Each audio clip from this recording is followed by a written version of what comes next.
Some of you may say, but that's not a big thing that you have confessed there. The Bible doesn't say that there is a sin that is too small or too big that should be confessed.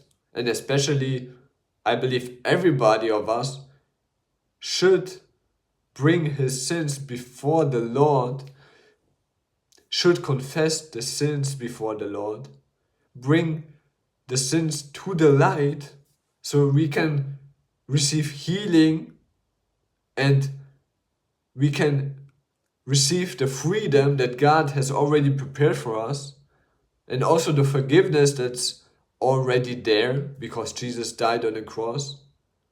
But I believe that's the way that we really receive it also in our hearts, by confessing it. And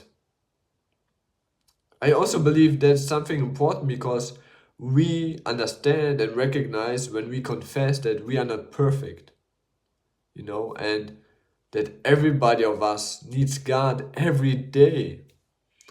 And, in Galatians 6, 1-4 and 1 John 5:16, we can read something really important. So let's begin with 1 John 5:16. If you see a fellow believer sinning in a way that does not lead to death, you should pray and God will give that person life. I don't know the meaning of leading to death here, but it says that we should pray for one another. That's love. That's loving each other, to pray, and not to judge.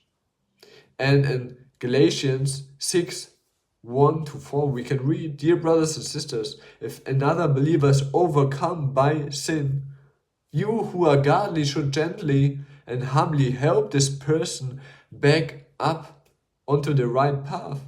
And be careful not to fall into the same temptation yourself." And in verse 3, if you think you are too important to help someone, you are only fooling yourself. You are not that important. And in other translations, you can read that, don't think that you are better than your brother or sister.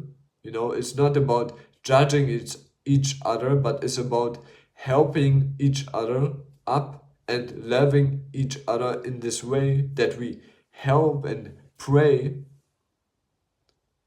So verse 4 says, be careful to your own work. Pay attention to your own work.